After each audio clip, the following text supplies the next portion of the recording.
So one final method of dry hopping on the cold side that we've employed here in the past at Resident Culture is a cold dry hop.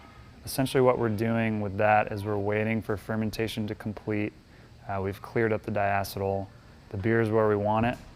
And then we're capping, pressurizing, and dropping that temperature typically to about 55 degrees Fahrenheit, letting it sit for 2 to 3 days. Each day we're pulling out as much yeast and hop material from either previous dry hops or that is carried over from the kettle. We're pulling as much out of that beer as we possibly can.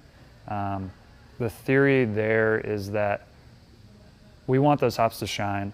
They tend to get, anecdotally from our experience, we've seen that they can get lost in a beer that is heavy in proteins, has a very low flocculating yeast, maybe has some other adjuncts in it.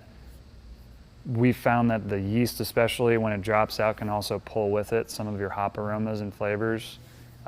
Again, this is just another method that we use to kind of maximize the punch that you get from those hops, and you kind of minimize the things that are going to get pulled out with other ingredients that are in that beer. If you've crashed at 55 for a few days, it's still at a temperature where you're going to extract oils. I think 68 to 70 has been proven to be a really good temperature range for extracting the aromatic oils out of those hops. 55 is obviously not in that range, but it's still warm enough where you're going to get some hop extraction out of that, some oil extraction. But at the same time, you're getting all of the things that kind of get in the way out of the beer. Again, I would only use your best quality hops for this. We've been burned with some grassy vegetal hops. Those characteristics will come through in the final product because there's nothing to hide behind at that point. But we've had a lot of success with it also. You're obviously not getting biotransformation, so like I said, use your best hops, let them shine, get as much out of that beer as possible, hop it.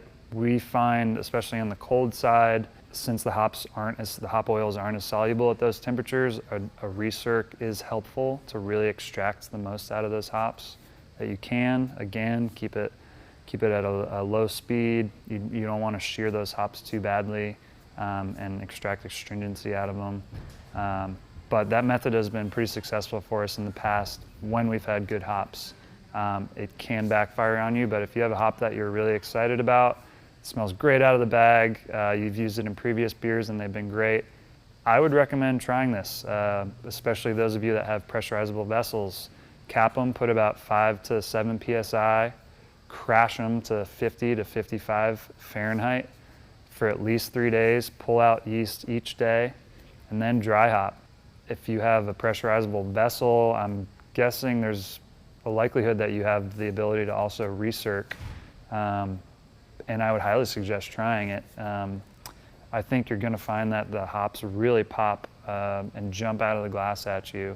That's been a really great method for us. We don't do it every time, but we've used it quite a bit in the past with a lot of success.